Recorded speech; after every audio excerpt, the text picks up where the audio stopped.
Sua Bíblia, vamos à meditação bíblica, Evangelho de Jesus segundo Mateus, capítulo 1, versículo 23. Nós damos as boas-vindas aos nossos visitantes, bem-vindos, que bom tê-los com a gente hoje.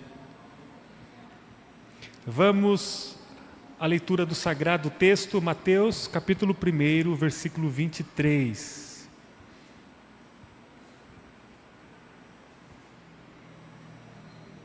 Eu gostaria de ler com vocês. Podemos fazer uma leitura em uma só voz bem bonita. Vamos lá? Então diz assim o texto. Vamos juntos? Vejam, a virgem ficará grávida, ela dará à luz um filho e o chamarão Emanuel, que significa Deus conosco. Amém. Deus é louvado por sua palavra. Bom, para mim, essa noite tem um sentimento especial no meu coração, borbulhando, por ser uma última mensagem que pregarei como pastor da igreja, depois de fechar esse ciclo de 12 anos e 7 meses, que vai se encerrar agora no próximo dia 31. Eu fiz um levantamento e, tirando as férias anuais, só aos domingos, nesse período, eu preguei aproximadamente 630 vezes aqui. Por isso, hoje é um momento bastante especial para mim, porque tenho o privilégio de, junto com você, me debruçar diante da palavra para que o Senhor possa nos falar mais uma vez ao nosso coração. Bem, hoje celebramos o Natal. Hoje é a data que nós escolhemos para, como igreja, celebrarmos o Natal. E há tantos textos bíblicos que a gente poderia pensar da Bíblia, textos clássicos, que falam sobre o Natal, que falam sobre o nascimento de Jesus. Mas para hoje eu gostaria de compartilhar com vocês inicialmente o texto de Mateus. O texto de Mateus 1:23 diz que a virgem ficará grávida, ela dará à luz a um filho e o chamarão Emanuel, que significa Deus conosco. Não sei se você sabe, mas Natal significa literalmente nascimento. A palavra Natal, inclusive, ela advém do latim, natalis, e ela refere-se ao nascimento de uma pessoa ou de algo. Apesar das cores, dos aromas, dos brilhos, das luzes, dos presentes, das comilanças, que mais? Apesar de tudo que a gente vive nesse período, o sentido real do Natal refere-se a nascimento. Nós, quando pensamos em Natal, nós precisamos associar esse tema ao nascimento do maior do mundo, ao nascimento do mais importante do mundo, daquele que é carregado de glória, esplendor e luz, que deixou a sua glória, pisou na terra, o Verbo se fez carne, habitou entre nós, conforme João 1 diz, e passou a manifestar a sua vida abundante. Quando falamos de Natal, nós precisamos reportar o nosso coração ao nascimento do Criador, do Redentor, daquele que um dia virá para julgar a humanidade, daquele que reinou no passado, reina hoje e reinará para sempre. Jesus Cristo, o Senhor da vida. Quando falamos de Natal, nós temos que pensar no nascimento dele. O texto sagrado que nós lemos nos fala que um dia Jesus deixou a sua glória, obrigado, Ju, e veio ao mundo e habitou entre nós, nasceu na Palestina, naquela pequena cidade de Belém. Foi ali que Deus escolheu para que Jesus viesse ao mundo. O palco do nascimento de Jesus, o humilde palco foi ali, na pobre manjedoura, no estábulo. E o texto diz que quando Maria deu à luz ao menino Jesus, Deus se manifestou em graça e amor. Nem mesmo Maria, nem mesmo José, seu esposo, nem mesmo aqueles que estavam assistindo de perto o nascimento de Jesus, tiveram condições de perceber o tamanho do evento. Embora o anjo já havia dito a José que o que estava no ventre de Maria fora concebida pelo Espírito Santo, mas diante do ato do nascimento de Jesus, aqueles que estavam assistindo não conseguiam perceber o que significava exatamente aquilo. No palco do nascimento de Jesus, os próprios espectadores não tiveram condições de mensurar os efeitos do nascimento de Jesus. Por isso que o tema de hoje é efeitos do Natal. Eles não conseguiram entender como o Espírito, o próprio Espírito de Deus havia gerado o nascimento de Jesus no ventre da Virgem. O versículo 20 de Mateus, do capítulo 1, diz que o anjo disse a José: a criança que estava no ventre de Maria havia sido concebida pelo Espírito Santo. Os judeus, logo a família de Jesus, relacionavam a ação do Espírito, particularmente, sempre à obra da criação. Então, para o judeu, para a família de Jesus, para a tradição da família de Jesus, pensar em Espírito Santo era algo que reportava sempre a criação. Tanto a criação do mundo, narrada em Gênesis 1, quanto a criação do ser humano, narrada em Gênesis 2.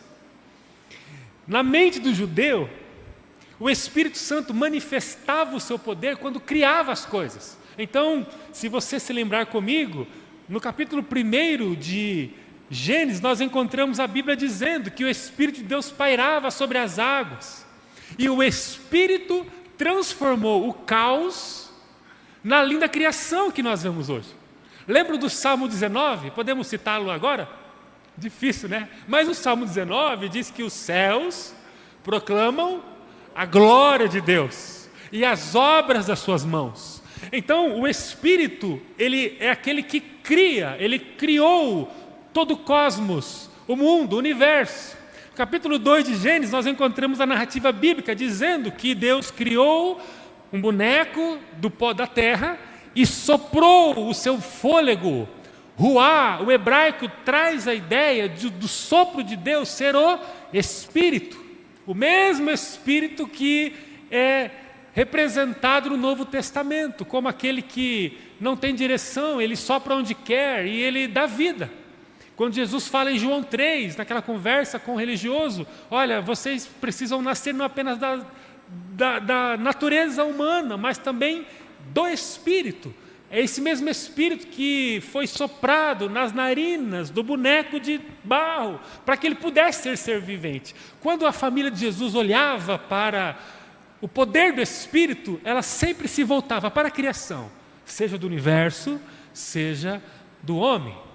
E aí, de repente, José, meio ressabiado porque Maria estava grávida, escuta o anjo do Senhor dizendo que o Espírito havia criado, concebido o pequeno Jesus no ventre de sua esposa.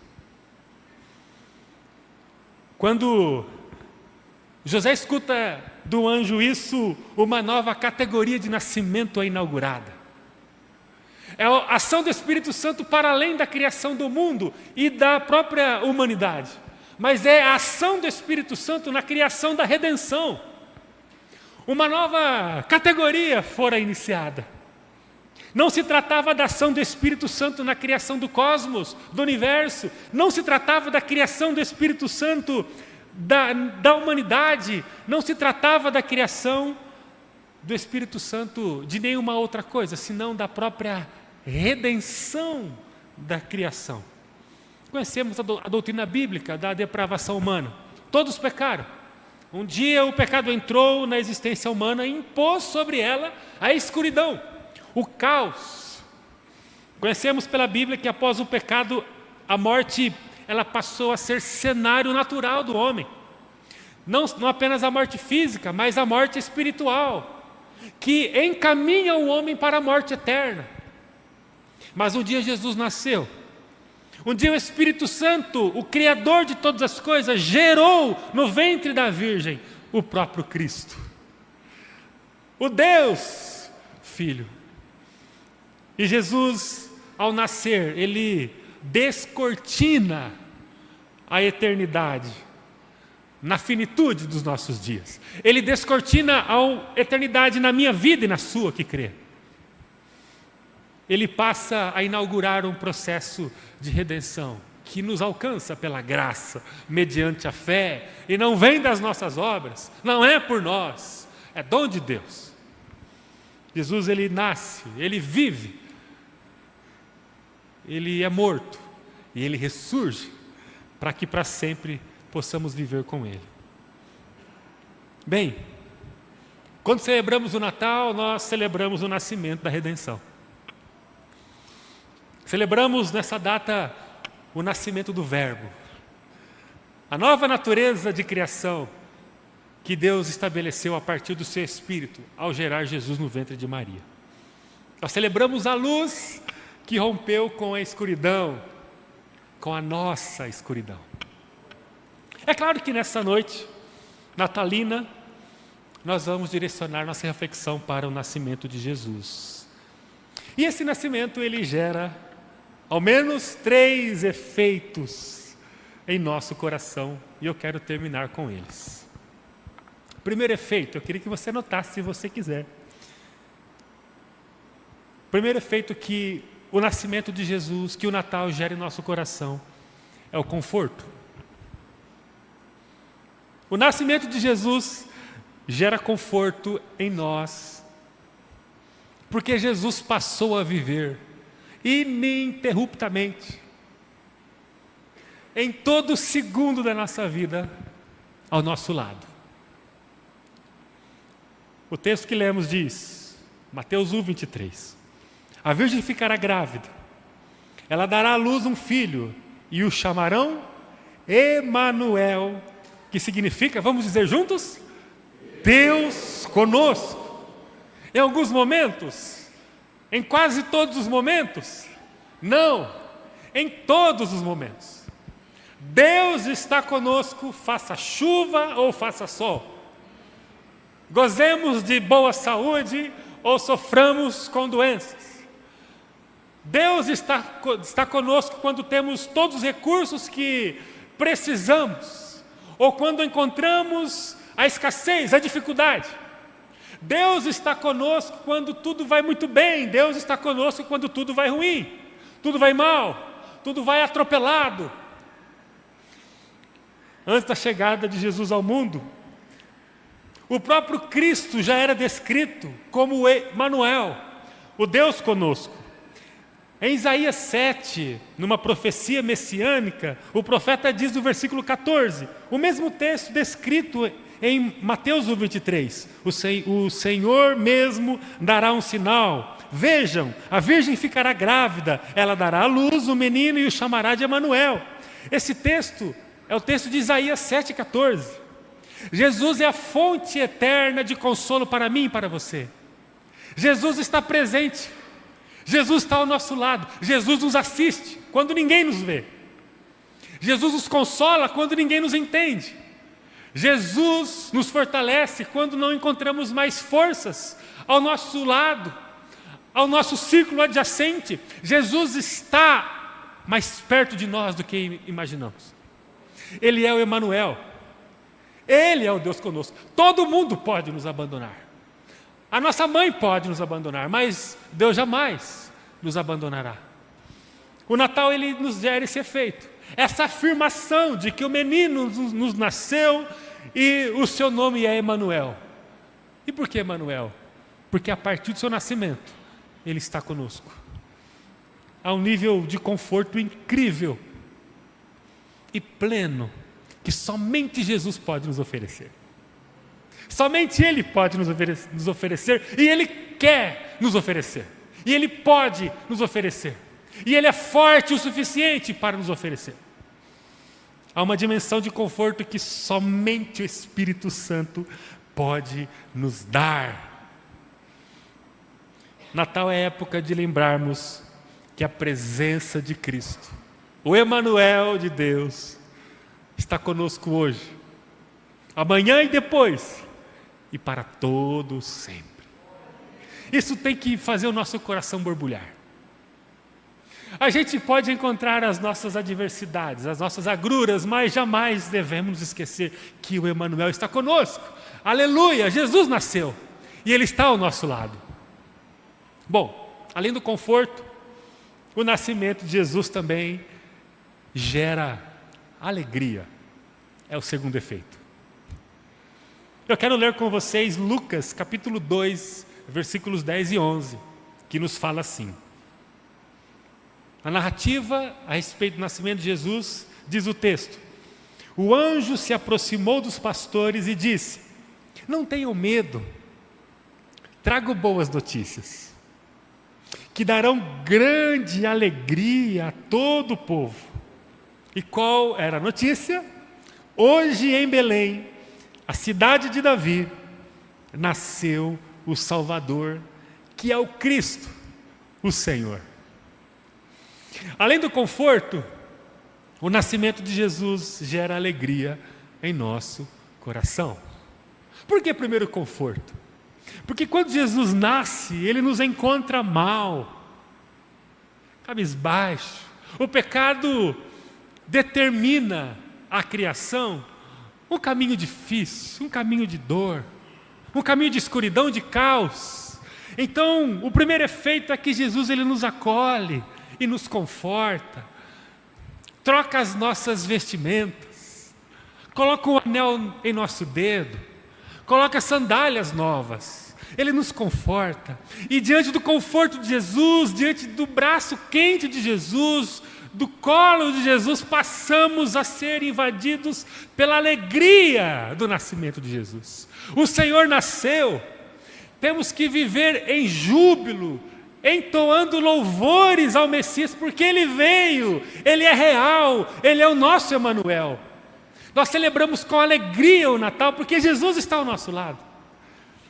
O mesmo Espírito que criou o mundo, criou o ser humano e fez a Virgem Maria gestar do menino Jesus, é o mesmo Espírito que gera em nosso coração essa alegria. Vamos nos lembrar do fruto do Espírito Santo, aquele fruto que é descrito na Bíblia, em Gálatas capítulo 5, a partir do versículo 22, você deve se lembrar desse fruto. O fruto é a expressão do Espírito em nossa vida, o fruto é aquilo que nós revelamos por causa da obra interna que o Espírito realiza em nós. E a partir do versículo 22 de Gálatas 5, o texto sagrado diz que o Espírito Santo produz este fruto na vida de quem está nas mãos de Jesus. Primeiro, amor. Depois, alegria. E o texto continua: amor, alegria, paz, paciência, amabilidade, bondade, fidelidade, mansidão e domínio próprio. É magnífico perceber que a primeira coisa que o fruto do Espírito revela em nós e através de nós é o amor. Lembra de 1 João 4? Deus é amor. Então Ele se revela automaticamente como amor. E logo em seguida, o Espírito fala através de Paulo, dizendo que logo em seguida é alegria. Nada é mais contundente na vida do cristão do que o amor e a alegria. O cristão e a postura cabisbaixa, vitimista, de derrota, não é sintonizados. Não se pode, não há coadunância, não há harmonia entre um cristão genuíno e um cristão triste. O cristão genuíno, ele sempre será um cristão feliz, alegre, porque a alegria do Espírito, ela é ultra circunstancial. Eu não sou alegre porque tudo me vai bem, eu sou alegre porque o Espírito vive em mim. Amém, irmãos? Amém. Todo mundo feliz da vida, com o time ganhando ou não, com as contas sobrando bastante dinheiro ou não, está meio apertadinho ali, mas estamos felizes. Nós somos felizes. O povo de Deus é um povo feliz. Somos felizes, porque a alegria toma o nosso coração. E a alegria não é obra das nossas mãos, não é fruto da nossa competência, da nossa inteligência emocional, da nossa capacidade teórica, da nossa formação, da nossa maturidade ou não. Não, a alegria é fruto do Espírito Santo, que opera em nós todos os dias. Houve um momento da vida do apóstolo Paulo em que ele estava preso em Roma, estava no corredor da morte, prestes a ser decapitado. E nesse período de sua vida, ele consegue escrever uma carta à igreja de Filipos, que é o livro de Filipenses da nossa Bíblia. E ele escreve no capítulo 4, no versículo 4 do texto de Filipenses: alegrem-se no Senhor. Repito, alegrem-se no Senhor. Ué, o homem estava na antessala da morte. Ele sabia que ele ia morrer. Mas ele, num tempo ali, no respiro, ele consegue escrever uma carta à igreja de Jesus e diz: olha, alegrem-se no Senhor. Outra vez vos digo, alegrem-se no Senhor. Porque a alegria, ela é ultra circunstancial. Mesmo ele estando numa masmorra, prestes a ser morto, ele estimula a igreja porque a sua vida estava nas mãos do Espírito e a alegria dele era incontrolável. Poderia lembrar com você da experiência em que ele e Silas estava preso, mas eles, ao invés de questionar, de amaldiçoar a vida, eles à meia-noite começam a adorar a Deus. O texto diz que eles louvavam a Deus. Eles não cantavam uma canção pedindo o livramento de Deus. Eles não queriam a vitória com sabor de mel, embora ela deveria acontecer. Ela poderia acontecer, Deus poderia fazer, mas eles não estavam preocupados com a vitória, eles estavam preocupados em louvar a Deus, porque havia alegria no coração deles. Uma pessoa que ama e que vive em alegria, apesar de todas as lutas da vida, de todas as dores, de todas as perdas, ela resplandece o brilho do Espírito Santo e do nascimento de Jesus. Assim como o nascimento de Jesus ele foi impulsionado, realizado pelo Espírito Santo, a vida dos que vivem em Jesus, a partir do seu nascimento, também é impulsionada e realizada pelo Espírito Santo. E quando o Espírito Santo ele toma a nossa vida, nós vivemos em alegria. O nascimento de Jesus, portanto, ele gera conforto e também gera alegria. E a última coisa, para terminar, eu quero lembrar com você o texto de 1 Pedro 1,3. Pedro, escrevendo à igreja sobre a perseverança, ele diz no versículo 3 do primeiro capítulo de sua primeira carta: Jesus nos regenerou para uma viva esperança. Podemos falar isso juntos? Jesus nos regenerou para uma viva esperança. Pior coisa para a humanidade é uma vida sem esperança. O Natal deve nos gerar esperança. Já diz o sábio: a sabedoria de um homem se julga pelo tamanho de sua esperança. Não tem uma pessoa sábia que não tenha o coração tomado de esperança. O Salomão diz em Provérbios 13, 12, abre aspas: a esperança adiada faz adoecer o coração. Parafraseando Salomão, a esperança é o que mantém o coração saudável. Um coração adoecido é uma existência adoecida. E o texto diz que a esperança, quando é adiada, o coração começa a adoecer, e a vida vai se esvaindo.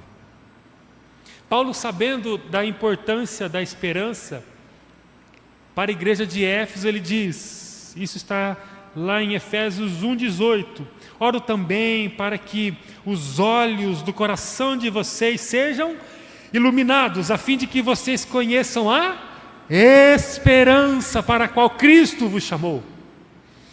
Paulo ele está dizendo à igreja: nós precisamos ter o nosso coração dilatado aberto para que enxerguemos a esperança para a qual Cristo nos chamou. Quando uma pessoa entra num estado de atrofiamento existencial, conhece alguém assim? Alguém que começa a se adoecer integralmente? Essas pessoas, elas começam a proferir palavras que não revelam a esperança. Quem se adoece, naturalmente começa a perder a esperança. Já ficou perto de alguém que não tem esperança para nada? Conhece alguém assim? Não tem esperança para nada. Vamos fazer um passeio. Mas dizem que vai chover. É uma falta de esperança. Tem alguém aqui? Mas vamos construir algo. Mas há muita dificuldade. Sempre quem não tem esperança consegue mais enxergar os aspectos negativos do projeto, da atividade, do que os aspectos positivos. A falta de esperança é uma lupa que maximiza as coisas difíceis, ruins, e normalmente tem a ver com as coisas internas da pessoa, mais internas do que as coisas reais externas. Alguém que não consegue sair de casa